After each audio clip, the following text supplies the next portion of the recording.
some Asian cultures think LGBTQ stuff is dishonorable, which is which like depends more. Which is crazy. In my opinion, depends more on like your family or family class or whatever. And anyway, I did not grow up in a typical Asian household, so I can't relate. Same. So, yeah, so that's why. Well, yeah.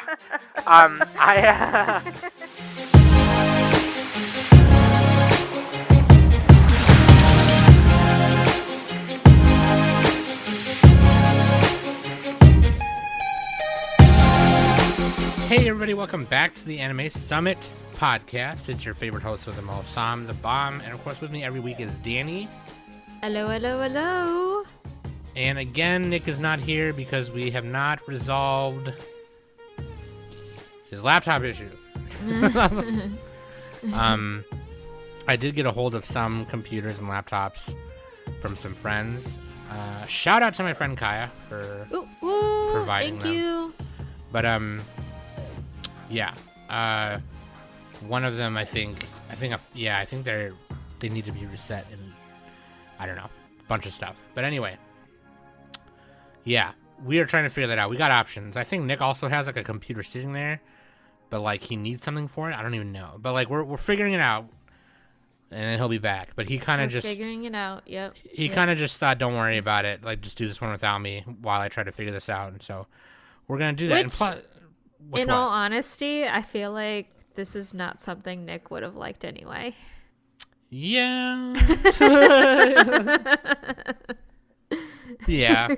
But yeah, this episode we're going to talk about Stranger by the Shore, or Le Étranger de la Plague, or Umiibe no Etranger, or Etranger. I don't know how to say it, but there's like 50 different names for it. But like, this is a 2020 movie, and yeah, it's really cute. It is a boys love romantic movie. Really cool. So, yeah, we're going to talk about that. And then, yeah, dude, links.animesummit.net, okay? That's where you can find all the good stuff. Where to join the Discord, where to listen. There's, like, links to Apple Podcasts, Google Podcasts, things like that. I almost said iTunes media. Again. I was legit about to say iTunes again. iTunes, go to iTunes. I mean, we're part of that generation where, you know, iTunes first came out, so I feel like all the commercials for it. I feel like it will forever be just iTunes for me. Right. Yeah, dude, and then the Discord is there, which is cool because we got manga book club, watch parties, all kinds of cool things. Our mods are really cool. Shout out to Ed for doing our social media stuff from now on too as well. That's helping, not just doing it. Yeah, Danny still does it, kind of, not really, but hey, that's not nice. Danny's like, I'm a working bitch, all right? Yeah, right. But no, I think because Danny and Ed both have full-time jobs too, and between the two of them, it's just easier, you know what I mean? So he's helping out. Yeah, dude, so shout out to Ed for that. Danny, do you want to hit the listener question of the week? Listener question of the week is by Mike, and he asks, if you were to rewatch an anime right now, just for yourself, what would it be? Okay, here's the perfect time to plug the Patreon. Here's why. Because I'm rewatching 2 OVAs from my childhood and reviewing them for solo casts. And those solo casts are like, they're podcasts, but with just one of the 3 hosts. And I am reviewing, I'm not even going to say it. I'm just going to censor it right there. So you got to find out. You got to become a patron to find out. Oh! But like, yeah, dude. And it's, so those are what I'm watching. I'm going to watch those. But honestly, to answer this question, they were talking about it earlier in the Discord. The Tenchi Muyo. Yes. Yeah, I want to, because like I remember we were talking about it. It's funny because Ed had said it to me last week, like, Sam, have you ever seen Tenchi GXP? And I was like, oh yeah, that's the newer one in space, right? Like the one, or not newer, but like it was one of the later ones. And he was like, yeah. And I was like, okay, I want to go back and watch them all because like I have a bunch of like VHSs of Tenchi, A bunch of them are like the Tenchi Universe series, and then there's Tenchi in Tokyo, Yeah. and then yeah. there's Tenchi Muyo, which was like the first one, I think, and then yeah. So I remember Tenchi in Tokyo was like the newest one when I was a kid. Yeah, same. He's like trying to go to school or some shit, and then yeah, I remember in Tokyo, like the day he moves closer to the city, and then there was GXP. I remember that one, and then yeah. So I want to go back and watch all the Tenchi stuff, honestly, like, because I don't remember them. That's the OG harem. OG harem, dude. OG harem and Ryoko's OG waifu. Like, Oh my gosh, yes. they're like Yes. if you're a kid, your waifu was Bulma or Misty, and then if you were an adult otaku back then, your waifu was Ryoko. Like that's what it was. Like legit. What about you? I mean, definitely Tenchi Muyo for sure. Outlaw Star would definitely be a good rewatch for me. And Oh yeah. yeah. And Princess Tutu would be Yeah. another rewatch for me as well. Which low-key I kind of do just want to just rewatch Princess Tutu because I watched that when I was a teenager and stuff. So, and I thought that was pretty awesome because it's revolved around dancing, and I was dancing at the time really Yeah. heavily. So I was really inspired by that. For sure. So For sure. Yeah, dude, we should watch Tenchi because Ed said it was telling us to watch GXP, and then today Mike was like, "Yeah, I went and watched the Tenchi Muyo OVAs." I was like, "Damn it, dude, let's watch it." But watch party. watch party. I should rewatch Outlaw Star too. I haven't seen that in forever. I love Outlaw Dude, Star. I have the Blu-ray when it came out on Blu-ray. Nice, I have it. I got it. nice, dude. Nice one. Yeah, dude, we should watch that. We should watch Outlaw Star and Tenchi. Let's do it. Yeah. Let's do it. Okay. The first real experience of a gay man was in Outlaw Star for me. Like seeing a very feminine, flamboyant man who was in love with another man. That was Fred. Oh yeah, yeah. Yeah, dude. Fred Totally was forgot about great. that. I love Fred.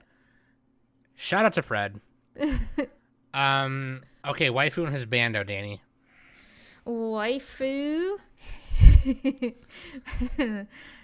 Waifu is Miyochibana, and husbando is Shun Hashimoto. Yeah, Mio is a dude, but like he's like the male wife in this Yes. movie. So like totally. Yeah, he had to really put- is a male wife. Oh my gosh, yes. totally had to put Mio. But yeah, he's super cute. He's kind of sensitive. He develops a lot in the movie, which I like. But yeah, dude, let's just get into the main topic. Let's do it. Yeah. Stranger yeah. by the I'm Shore. excited. Le Etranger de la Plague. So like it's actually a series of manga. There's like different they compile in different volumes, right? So there's Le Etranger de la Plague, Le Etranger du Zephyr, and which is a sequel, and the anime film that we're talking about adapts Le Etranger de la Plague, which is The Stranger by the Shore, or Stranger by the Beach, as some people say it. So like the Japanese name for it, they use the word Etranger, which is Umiibe no Etranger or Etranger, which is kind of weird. But like, if you translate it to English, you know, either way, it's Stranger by the Shore or Stranger at the Beach. Which is funny because like I think in other countries too, they've even called it Seaside Stranger, which is whatever. But I guess like, you know, it translates differently everywhere. That being said, this was directed by Akio Ohashi at Studio Hibari. Akio Ohashi, they were an episode director on some TV shows. They were the director on the Given OVA, Otagawa no Sanzai. Yes. And they were the director and storyboard in Hosen no Kuni. So like the ONA, Country of Jewels, or yeah. What is the English name for this show? Land of Lustrous. Land of Lustrous. Sheesh. Okay, there we go. And then they also directed Sakura Capsule, which I've never seen. It was an OVA from 2014. I heard it's really cute. This was in 2020. Studio Hibari, I thought was pretty interesting. They're kind of a smaller studio that have helped out as producers on many other shows, but not as like the actual like main development studio. Mm-hmm. So like they were producers on Assassination Classroom, Danganronpa, Monster Musume, Kuzuno Hankai. They're a producer on Radiant. They're the studio on the Major series. Okay, did not know that. There we go. Shit, so they've been around for a while, actually. Holy shit. Yeah, I'm looking at what they've done. And... Oh, they did Street Fighter 2 V. Holy shit. Never mind. They did Happy Lesson. If you ever watched that, that's another harem. Harem. Oh, they did Why Survive R. That's hilarious. That's funny. Fight Ipatsu Juden-chan. I've never seen this. This looks cute. This girl looks like she want to fight, but she got bunny ears. That's cute. The main character's name is Plug Cryostat. I love it. I'm watching this. What? You're already on it. Yeah. I'm already on it, dude. Let's do it. But yeah, there you go. That's Studio Hibari. I am clearly ignorant. Okay, I'm straight ignorant. I did not know that they've been around that long.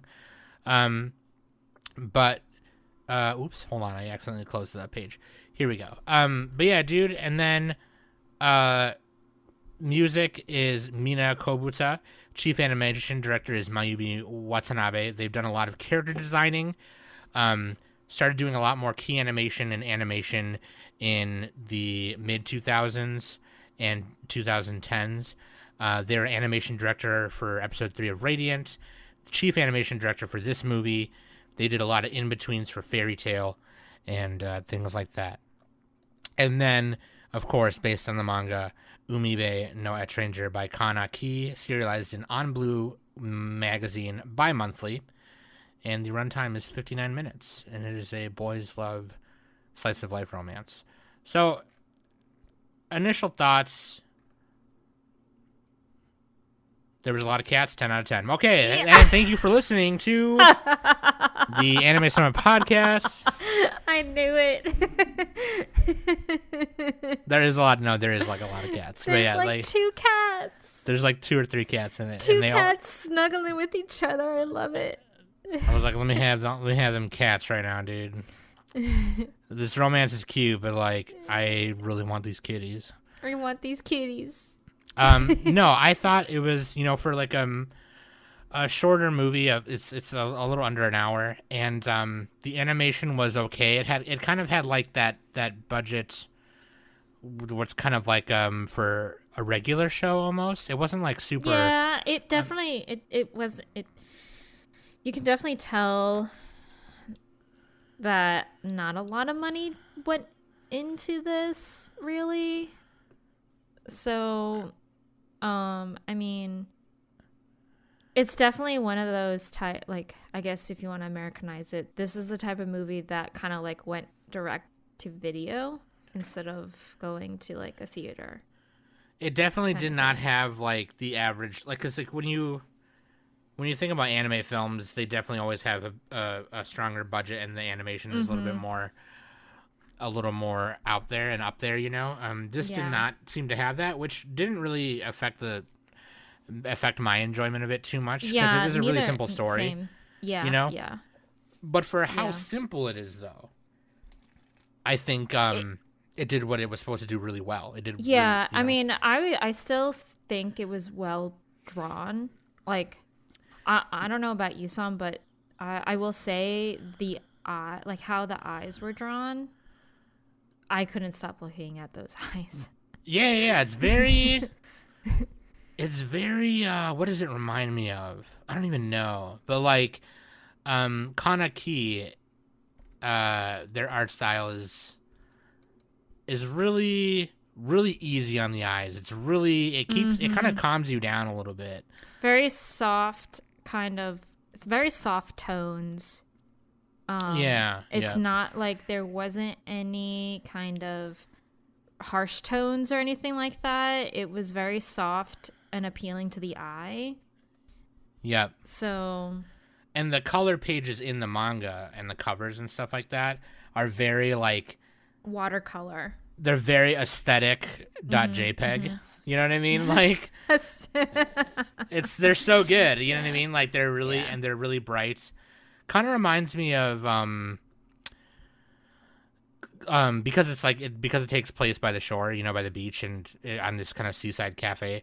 It kind of reminds me of those color artworks of like Sora on the beach, like from Kingdom Hearts, you know? Oh, yeah. Yeah. Kind of reminds me of that, color-wise, not art-wise, but color-wise.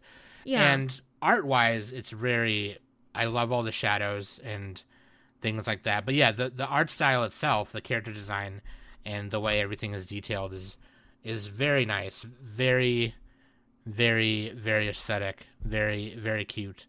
And I think the character designer really tried to I don't know if they had a separate character designer for the movie, which I can't seem to find. But obviously they based it off of Kanna Kii's artwork. And the eyes are a little bigger in the anime than they are in the manga, but that it's not too big of a change. And it's, in fact, kind of nice because they want you to like be attracted to the characters. Even the characters that weren't the main two characters, you know, you were attracted to like all the other characters that were on screen. Yeah. You know. Kanna Kii was the character. She did the character design for the. No, I know. Yeah, she's the mangaka. Oh, I just wanted to, because I was trying to see if there was a separate. Yeah, no, she did them. She was also a supervisor for the film too. I just thought sometimes like they put character designer. Yeah, when they really put it's just different people for the character design. Yeah. For like when they translate it to animation, but yeah. like I thought it's really easy on the eyes for sure. And then I really like I kind of didn't really remember too much of the music. There wasn't really a lot of. No. There was like an end credit song. But which hold on, before we really get deep into it, what is this movie about? Holy shit! Yeah, I started popping off. Hold on. Yeah. Whoops. Yeah, the summary is Shun. I can hear fucking Nick yelling at us for like 10 minutes. Elevator pitch. Elevator pitch. What is this about? Elevator pitch. Right after he just got done telling us to like do this in a structure. Yeah. So Shun Hashimoto is a novelist living in Okinawa, which like if you know Okinawa, it's like an island. It's part of the Japanese islands and everything like that, but it's the one that's a bit farther away. An Okinawa who meets Mio Chibana, an orphan high school student living with his relatives after his mother's death. However, Mio's reaction toward Shun reaching out to him reminds him of the estrangement from his parents after they discovered his sexual orientation. As Shun and Mio grow closer, Mio confesses that he is moving to the city, but promises to keep in contact once there. And then 3 years later, Mio suddenly comes back and confesses that he's in love with Shun, but Shun is overcome with guilt from depriving him of a normal life. Yeah, that's basically it. And so Shun lives like with this older lady, and in this cafe, right? This seaside cafe, and I don't remember the name of the cafe. But that's kind of where he lives. He kind of helps out when he can around the restaurant and then the cafe, and then he writes in his off time and such. I think it's also a bakery, right? It's also a bakery. Yeah, it's kind of like, you know, one of those cafes where you can sit down, but it also gets, you know, to go foot traffic and deliveries and all that kind of stuff. Right. Yeah, dude. And so, like, you know, the lady who runs the cafe mentions to Shun in the beginning, oh yeah, that guy over there's been sitting at that bench in front of the beach like every day for a while. You know, what's up with him? And she was like, oh, his mom recently passed away, and you know, him and her used to come here and get bread. Get bread every day, yeah, almost every day. Yeah.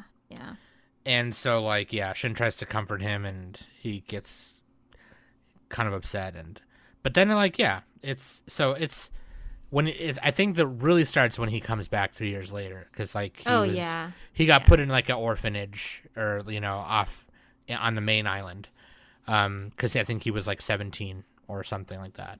Yeah. Yeah, he was Yeah. 17, right? Because Yeah, 3 years later he was 17. 20. Yeah, because Shun asked him, oh, well, do you have a cell phone? And Mio was all like, nope, I'm 17. I can't make my own decisions right now.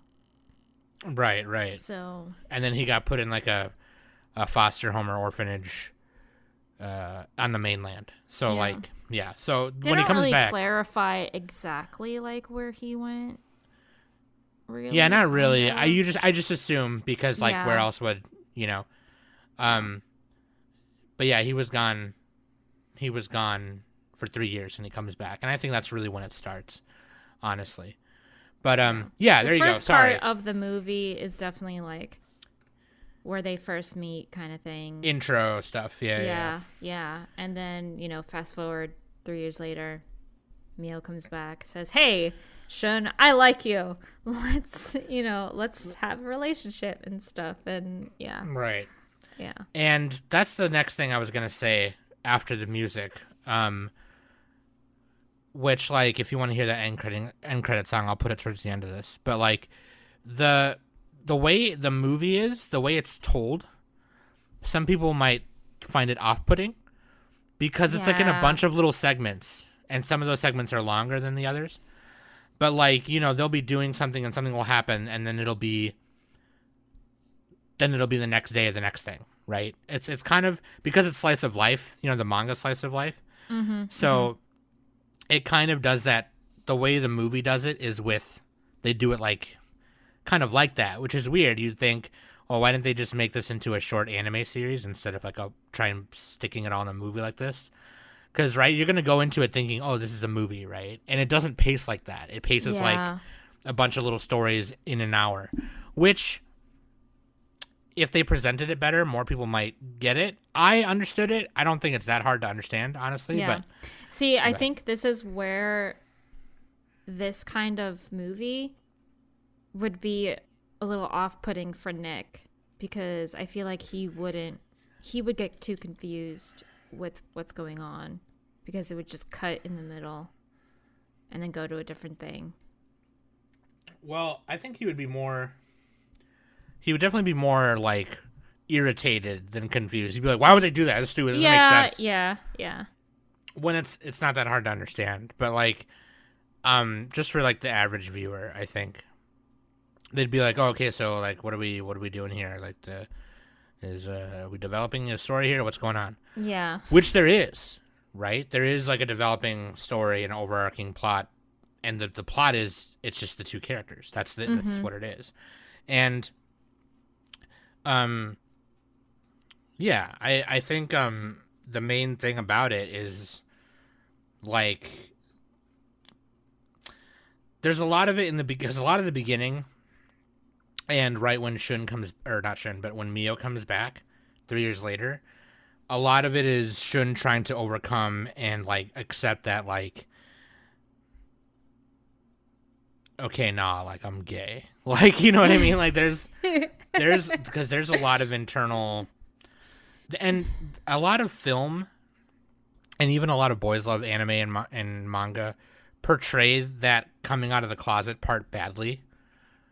And here I think it was done, not badly, but not as, some of them are bad, but like here it was done pretty well, which I like, because it was kind of just like, they didn't make it was a big deal, but like they didn't make it this super over dramatic thing. It was just like, no, you know what, you're here now, and I want to be with you. You know what I mean? Yeah. And I think I have to just accept that. And I felt bad when you decided to come back for me. You could have had a normal life with a girl and not me. And because like Shun is still struggling to be like, is this still accepted, or is this still not accepted? Because you get a glimpse of Shun's backstory and stuff, and what he experienced when he was in high school and everything. So he's still kind of in denial and doesn't want to accept the feelings that he has for Mio because he feels guilty that Mio came because of Shun, and Shun feels that he has that trauma where, you know, his parents didn't accept him for who he is and everything like that, and that's why he moved. That's why he moved to Okinawa. So he's still battling those struggles on, you know, this is acceptable kind of thing. Whereas Mio, you know, he doesn't care. Like he loves Shun, so that's why he came back, because he wanted to have a life with him. Yeah.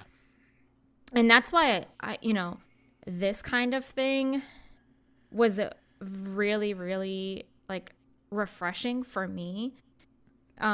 Because, you know, the same sex scenarios in anime has definitely developed tremendously. You know, because there are a lot of, you know, shows that involve, you know, same sex relationships, but they kind of cringe me, really. And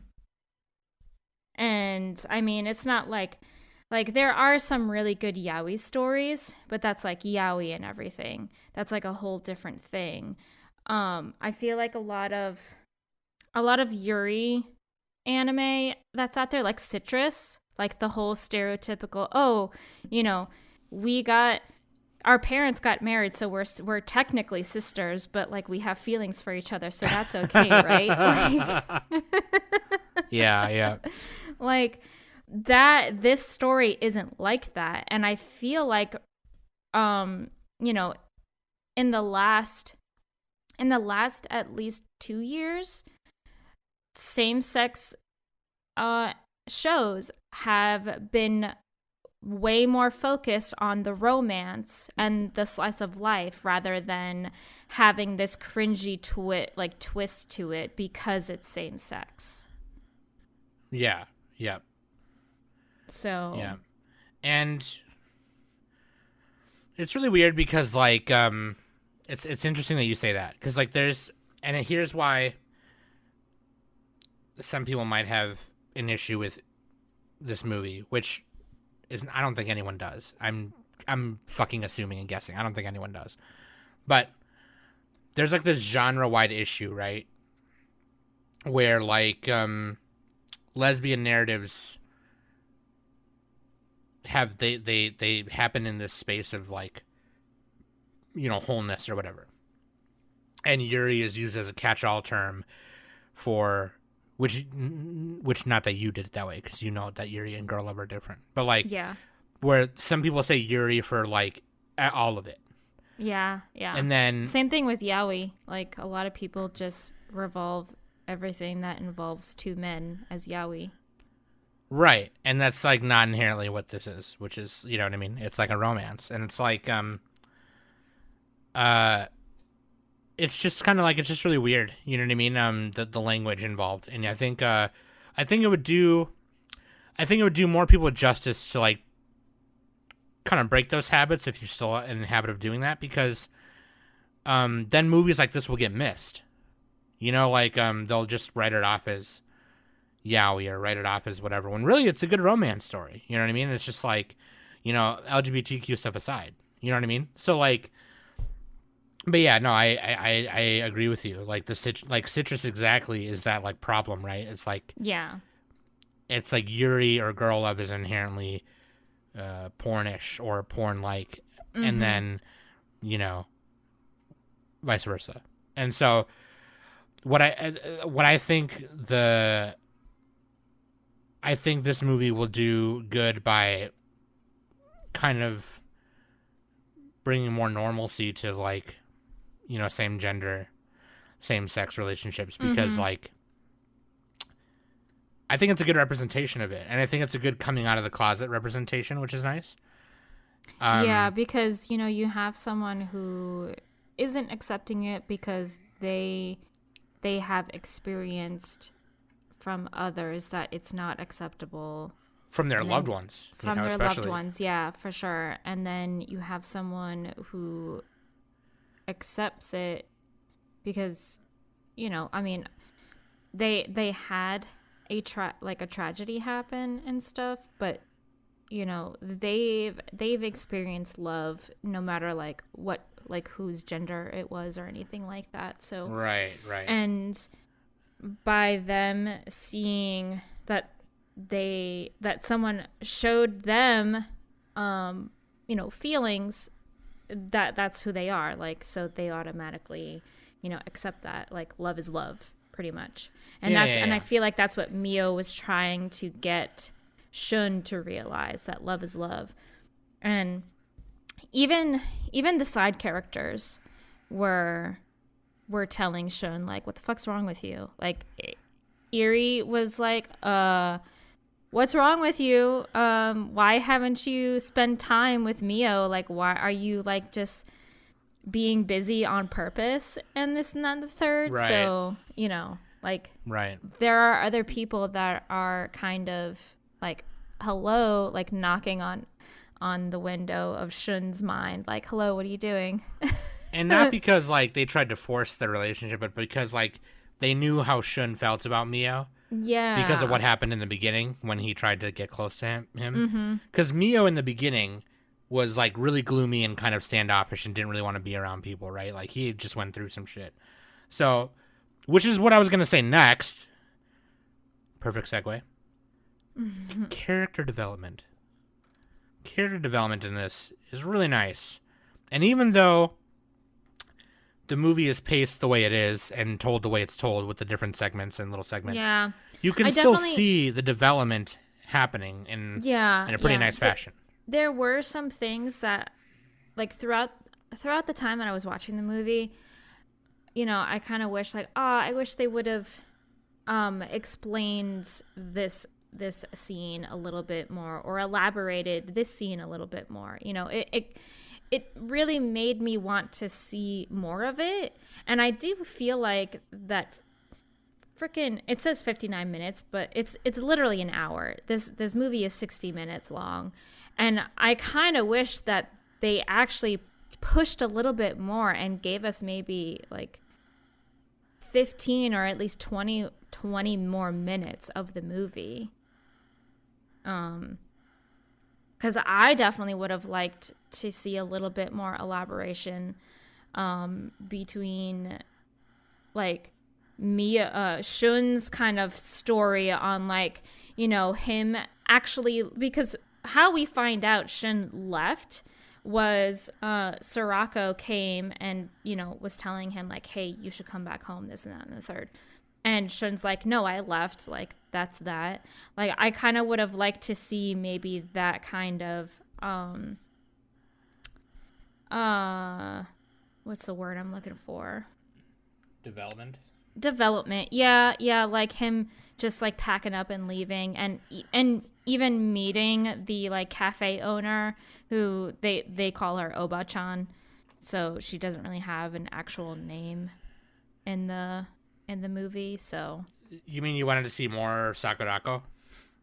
No, not Sakurako. I'm talking about Shun. Like, like how he kind of like leaving the mainland and deciding to live. Oh, you wanted them to dive more into that. Yeah. I think that happens in the second part, because like the second manga or whatever. Yeah, I think it does, but like, no, I get what you mean. Because I think what they tried to do is they tried to not do it like panel for panel. Obviously, I haven't read the manga, so I wouldn't know.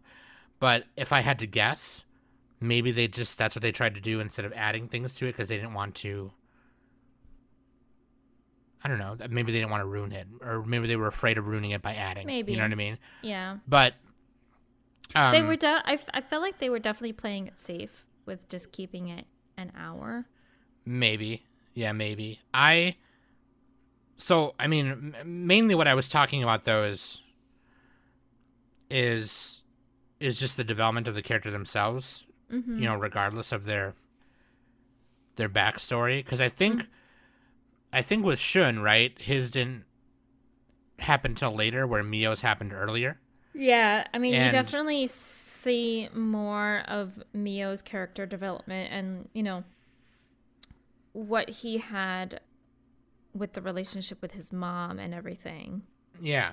So Well, I mean, again, I mean just them and not really their backstories so much. Like, they present the backstories to help develop them more, yes. But, like, I think all we needed with Shun, because, like, the whole problem with Shun, right, is, like, and I've been there, okay, I get it. Being in the closet, it's just really tough, especially even when you're just in Okinawa, right, where yeah, and where everyone knows, obviously. right, and most people already kind of know, and it's a smaller town, so you're kind of that makes it scarier, right? It's not like in Tokyo, where there's hundreds of people doing their stuff every day. They don't even bother to look at you if you're holding hands with another person of the same gender or not, you know? Whereas in the small town, things get around quick, and, you know, it's more scary. So, like, I think they quickly presented some of those, like, the way they present flashbacks in this, which is kind of cool, is they kind of intercut them with, like, a similar scene that's happening. Yeah, like a situation that's happening, like, real time in the movie. Yeah. And so there's the part where, like, so the second part of the movie, or the second conflict rather, is when Sakurako comes back to, like, tell Shun to, like, you got to come back and visit your family or whatever, and we won't say why, but, like, her and him, just real quick, her and him had, like, a contract marriage since they were kids or something like that. An arranged marriage. Yeah, an arranged marriage. And that is another part that I wanted to discuss, because it's like this, I really think what Kanna Kii tried to do here when writing this, right? And you have to excuse my ignorance, okay? Because I don't know too much about LGBTQ issues in Japan. I think in Japan it's a lot of, like, you know, don't tell anybody, you know, whatever. Yeah, it's a little bit more like hush-hush kind of thing. Like, we're okay with it, but not really, so don't say anything kind of thing. Yeah. It's acceptable, but still closed-minded. Because in Japan, especially, and in the Asian communities mostly, a lot of them are more so, like, about family and honor and stuff like that. So it's definitely a little bit more conservative. They think, they think some Asian cultures think LGBTQ stuff is dishonorable, which is which, like, depends more. Which is crazy. In my opinion, depends more on, like, your family or family class or whatever. And anyway, I did not grow up in a typical Asian household, so I can't relate. Same. So that's why. Well, yeah. So that's why I'm trying not to comment on it too much, because I don't know. But, like, I think in Japan it's still seen as, you know, not as typical, right? Not as accepting. So I think what Kanna Kii tried to do here is insert this kind of little story about Shun having this arranged marriage, where people are always talking about how oh, don't show transgender things to children because you're indoctrinating them. Yes. But what do you think this is? Like, this arranged marriage thing that you're putting on two children, that's not indoctrinating them? Like, when did you decide that you were hetero? You know what I mean? Yeah, right. You didn't have to come out of the closet to be like, hey, by the way, I'm straight. Like, you know what I mean? Or, by the way, I'm cis. You didn't have to do that. So I think it was kind of cool. That's kind of a commentary on, like, this societal gender norm, plus this old, really fucked up tradition, arranged marriages, needs to go away, because you're forcing these kids into this role, and it's made Shun hate himself most of his life because of it. Yeah. And so when Mio comes along and finally says, hey, I love you, Shun thinks, you could have had a normal life. Well, what the fuck does normal mean? Yeah. You know what I mean? So, like, the internalized homophobia that Shun has gets called out, and I think that's really important, and I like that, because Mio is, even at the end of it, right? Mio is like, yeah, but I'm into chicks, but I fell in love with you. You know what I mean? Like, it was just like, it was really interesting, and it was just kind of just like, that's when Shun was kind of like, okay, no, yeah, you're right. Like, yeah, that's kind of similar to what happens in Sasaki and Miyano a little bit, but Miyano isn't like he doesn't have like an internal homophobic upon himself. Like he doesn't hate himself. Or yeah. He doesn't really hate himself. He just doesn't know. Like he's only loved one person, and that was a girl, and they kind of like brushed him off. Really, they denied him and stuff. Rejected. But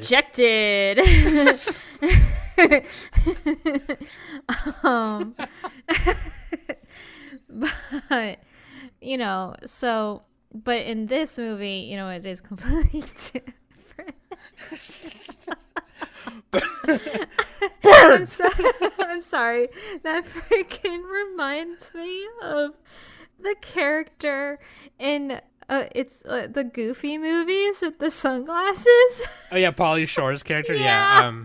Bobby. Yeah, Bobby. Yeah. Huh? Max, look. It's the Leaning Tower of Pisa. Oh man, I completely lost track after that. Like, you were saying in Sasaki Tomiano, it wasn't. Yeah, I know. Yeah. I just have it was just word vomit just coming out, and like I was eternally laughing hysterically. We got to review the Goofy movie on cinematography. Dude. Oh my god! Yeah, dude. Anyway. No, I'm with it. Yeah, because like, and I haven't seen Sasaki Tomiano, but like, I know that I definitely went. Yeah, fake fan. I definitely went through that. Like, I definitely went through that internalized like homophobia and transphobia. Like, no, like nobody wants this. Nobody needs to know because they're gonna look at me like I'm a fucking freak because it's not normal. Yeah, it's not normal. Blah blah blah, and I just refuse to acknowledge that. No, this thing I'm having is a human fucking thing, and people are human. You know what I mean? Like, yeah. But yeah, like so I totally get that. And I think that's the problem, right? But I think we see that development super late, obviously, right? But it comes to the forefront in one of the main conflicts in the movie, which is when Sakurako comes back and tells Mio all about it, and then Shun is having to decide, okay, do I go back and face my family, or does Sakurako want to get married for real again or whatever? Yeah. And she's explaining to Mio about it, and Mio's like, oh, okay, well, I know what it's like to lose like a parent, so whatever. But no, yeah, no, I'm with you on that. I'm with you. It's there's a lot of different kinds of like denial that happens, right? And what I really like that what Kanna Kii did here is insert these kind of multiple problems of like, societal norms, gender norms, arranged marriage, which is a really old Japanese thing. Mm-hmm. She kind of took these problems in Japan towards LGBTQ people and attacked them all at once by giving all those problems to Shun, right? And so it kind of took Mio, another man, to kind of help him out of it and face those issues. Yeah. So that's really kind of what I like about it. And I don't know if contract marriage is still a thing in Japan, but again, excuse my ignorance, like because I should really look into it. But contract marriages in general, whether you're in Japan or not, is just everyone knows it's whack, right? It's just, it's really weird. You like in some countries you like pay a fee or a dowry or whatever. You pay like money. And it's like, here's my daughter's hand in marriage, to marry into your wealthy family, that kind of thing. And it's weird, But I really do like that part. I really do like that part a lot. That's that conflict in the movie. Yeah. But anyway. So, arranged marriage is still present in today's society in Japan. Dang. Okay. The concept of Japan having arranged marriages might come as a surprise to many who would have thought of them as outdated or extinct in the recent events, but they still are present. Which is weird, right? Because, like, if it works out and the two people love each other anyway, then who cares, I guess? But, like, at the same time, it still seems... Yeah. Japan, Japan has a long history of arranged marriages anyway. Yeah, right. And it's highlighted here in this article. Japan has changed its views somewhat, and nowadays many people are choosing partners whom they know and love, but it is estimated that around 5% to 6% of Japanese still go down the arranged marriage route and opt to have their partners chosen for them. So, I mean, it's a lower number, but it's still a thing, really. Right. So. And and that's what I think. I think so. Even in the broader sense, right? Mm-hmm. Even outside of Japan, we can start to like make these kinds of romance stories regardless of gender, and this movie does a good job. I think, as an LGBTQ person, thinks this is a pretty good representation of a gay story, which like a lot of the times it can get like really annoying, right? Like a lot of the times, like they'll be cringy, like Danny mentioned earlier, or they'll be like forbidden love, Yeah, which they didn't really do in this one. It was more so just Shun being kind of like, Yeah. But I will say what I'm also really happy about is they showed the kiss in like. Oh yeah, they kissed a few times. Yeah. Like they showed it though. Straight up, which is important, by the way. Anime. Because especially in anime. So, because actually in Sasaki and Miyano, there was actually a cut which was really odd. Like you still saw it, but they kind of cut they cut it to a different scene, which is a little weird.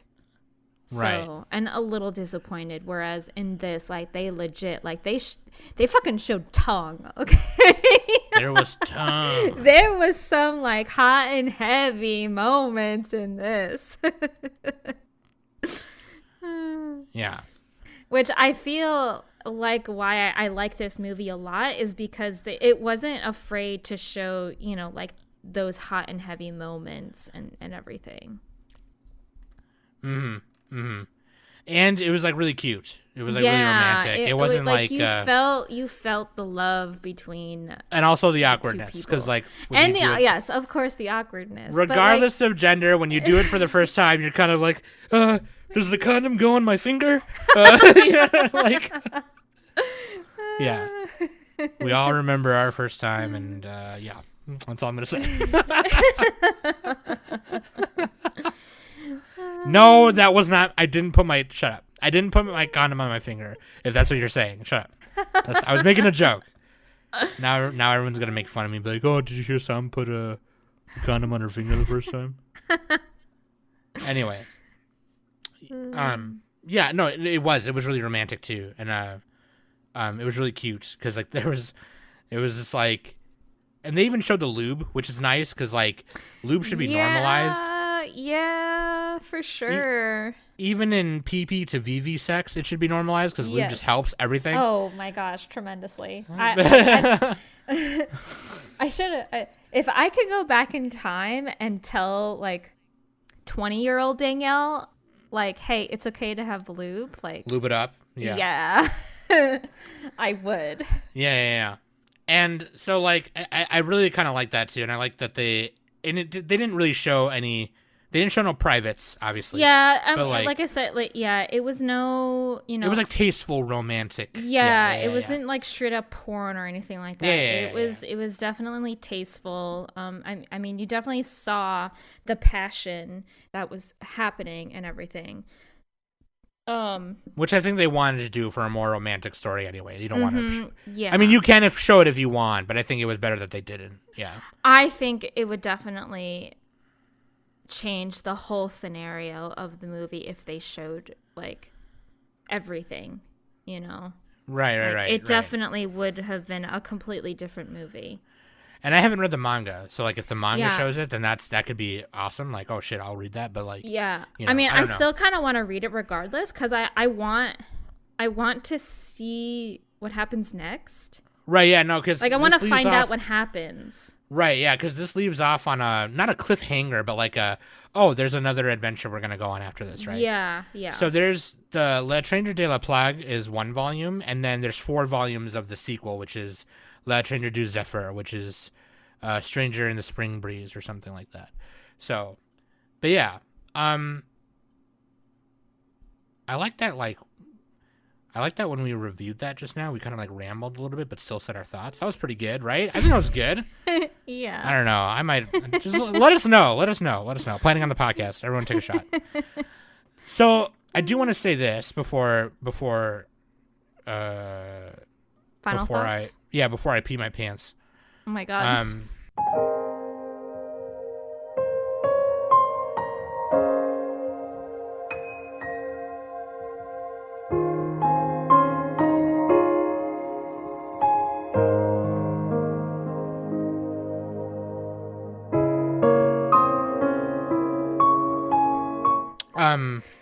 The animation, like we said earlier, was just kind of okay. It was pretty good. It wasn't bad. It wasn't mid. It was better than mid, but not like what other movie budgets have. Yeah, there definitely weren't like a lot of Sakuga moments, really. I mean, there were some Sakuga moments, but I feel, I mean, to me, I feel like they weren't really that memorable. I don't even want to say that. They were definitely mediocre. Like it was. I felt like the animation definitely was just simple. Like I said, like I feel like they definitely played it safe with a lot of things that went during production while they were making this movie. So, right. And I think I think that the reason why too is because like you see that it's a movie, right? You're like, oh, cool, it's a movie. And you turn it on, and you expect it to kind of have that movie budget animation. Yeah. And I would just say don't go into it like that, because honestly, and there are plenty of other anime movies that have this level of animation. Don't get me wrong. Yeah. But like for a newer one, I think I also kind of expected like but yeah, honestly, like I had no idea what I was getting into with this movie. Like.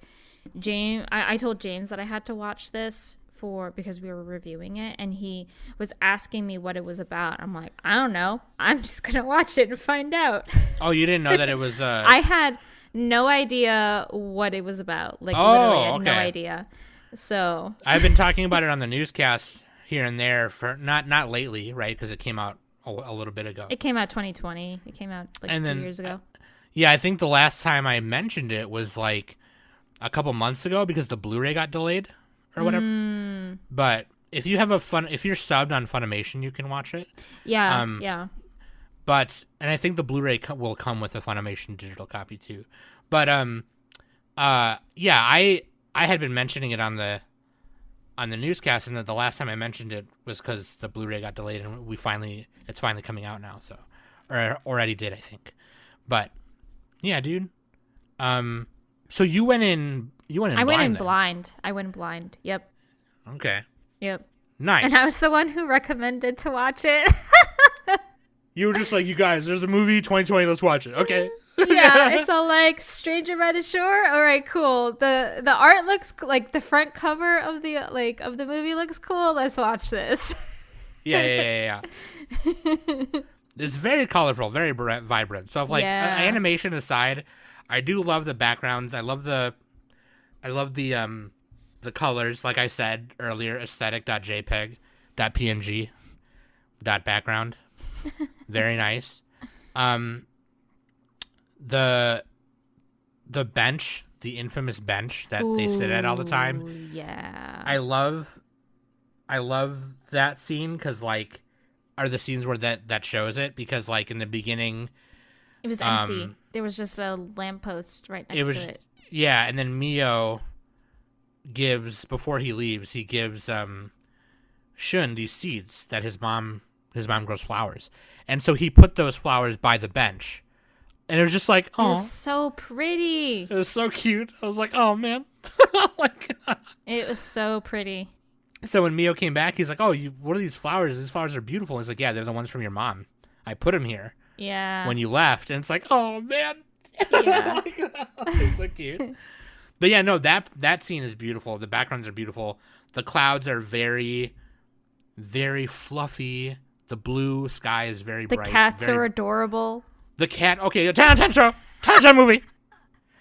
What's really cute about the cats is like every time a opposite interest visits Shun, all the cats swarm that person. Yes. So like they're always around Mio when he's around, and then when Sakurako comes to like quote unquote get him back, all the cats like are around her, and it's really cute. It's really funny. I just sent a picture on the private DMs on my the favorite cats? on my favorite picture of the cats. They're like hugging. It's so cute. Yeah, that black and white cat and the white cat always cuddle with each other. It's so cute.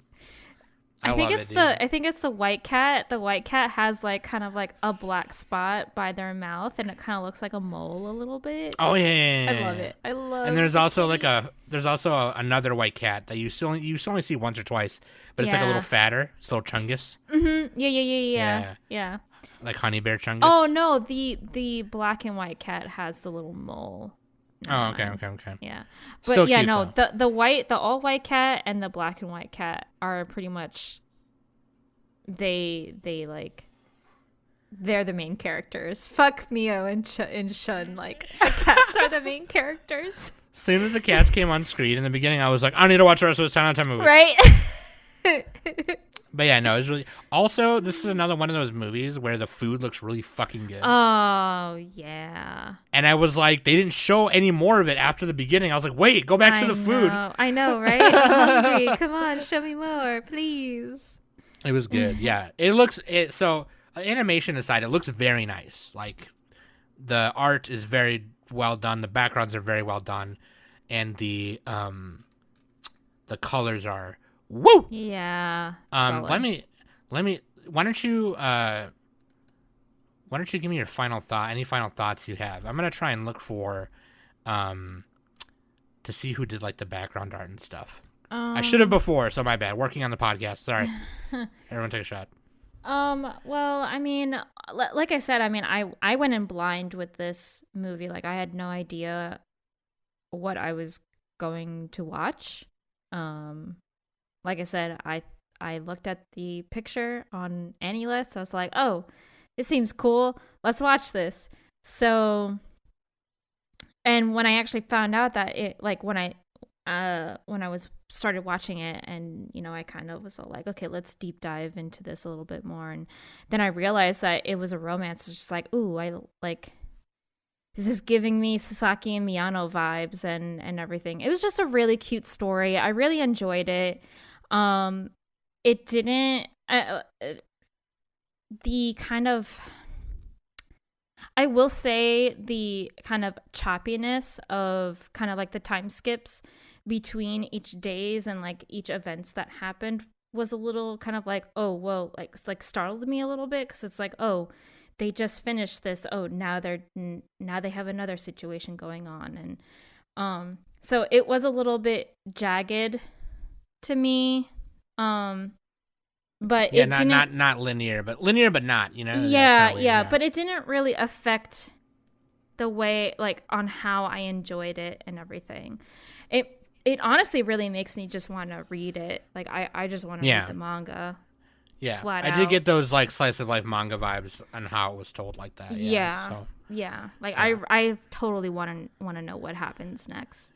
Sure. For sure. So, I'm definitely getting like that urge to read it, like how I felt with Tokyo Revengers. Like it's like, I need to know. The latest chapter today was wild. Oh my god. Oh, don't even crazy. tell, like don't tell me, because I need to catch up. I haven't So touched crazy. it yet. So I did not find the background artist, but the art director was Yumiko Kuga from Studio Jack. okay. And they do background art from Haven't You Heard I'm Sakamoto, Pokemon the movie Secrets of the Jungle, Pokemon the movie Volcanion and the Mechanical Marvel, and Robo Hachi. So I'm sure they did do the background art for this too. Cool. But yeah, my final thoughts are pretty much what Danny said. I think it's a nice little package of a movie, very nice gay representation, and kind of attacking some of those societal pressures on LGBTQ people and the societal norms that are just ridiculous. You know what I mean? Kind of attacking those a little bit in a subtle way, which I like. And very colorful. Really like it. And I do also want to read the Mango Chutney as well. Even though I'm not a fan of actual Mango Chutney, I want to read this Mango Chutney. I don't think I've ever really had Mango Chutney, to be honest with you. This is now a chutney podcast. We're going to talk about different kinds of chutneys. But yeah, no, I'm with Danny. I'm with Danny. I would definitely want to read it. Definitely want to read the first volume. And I don't know if they're going to make another movie. They haven't said anything about it. Like if they're going to adapt, like, you know, the Spring Breeze part or anything like that. Yeah, I mean, I would love for them to do it. Totally. Like, absolutely. I would love for, you know, these little like hour-long movies to be kind of like a series for the material. But if they don't, then that's okay. That's fine. Like, we still have the manga material out there. So, like, the movie didn't blow me away enough to be like, I need another movie, you know. Yeah, but like, yeah. But I wouldn't mind. I wouldn't mind. You know? Yeah, I mean, if they announced that they were gonna make another one tomorrow, I'd be like, cool. I'll be freaking excited to see that. But as of right now, like, I'm not like that. You know, I'm just all like, okay, where can I read this? Because I want to read it. Absolutely. Hell yeah. Okay, let's score it, dude. I'll go first. I give it. You know what? I'm gonna say 7 kitties out of 10. Ooh. 7 cafe cats out of 10. Okay. Just nice, decent, better. You know, not mid. Better than mid, I think. Definitely a nice movie. Yeah. I like the LGBTQ stuff in it, you know, so yeah. That's what I'm saying. I give it an 8 out of I'm trying to think. 8 out of beach benches. Aww. So cute. I love the beach bench. With the flowers and everything. With the flowers, dude. With the flowers. Yeah. Hell yeah, dude. The art is really nice. I really like the art. It's really colorful. Otherwise, I probably would have. Yeah, I say 7. I say 7 or 7.5, but definitely 7. Yeah. Yeah, dude. All right. If you haven't seen it, you should watch it. It's only an hour. You can get a Funimation sub for it, and pretty decent. If not, sail the high seas. If not, go sailing. Sailing takes me away. Come sail away. Come sail away. We're now going to talk about all the songs that have to do with sailing. Anyway. Yeah, dude, you should watch it. Definitely watch it. It's a very nice package. Definitely going to read the mango, and maybe we could do a review on the mango on some other EX episode or something. Ooh, yeah. But that being said, hopefully we'll get Nick back on track. Yeah, hopefully we'll get him for next week. He gets super, and I feel the same way, obviously. I think we all feel the same way, but we get kind of bummed out when we miss an episode. So I know the last time I missed one, I definitely wasn't feeling good, so I didn't feel too bad about it. But like, yeah, Nick feels super bummed that he's been missing. So we'll get him back on track, and then we'll get back on track, and then hell yeah, dude. That being said, thank you for listening every week. You know, it means a lot to us, and you should join the Discord. Hang out with us. Yeah, hang out with us. We've been actually doing some Mario Kart nights. Yeah, we've been playing Mario Kart. Fun. Which I discovered that my left stick on my Switch Lite might be busted. Dude. Might be busted. I know. But that being said, if you have a Switch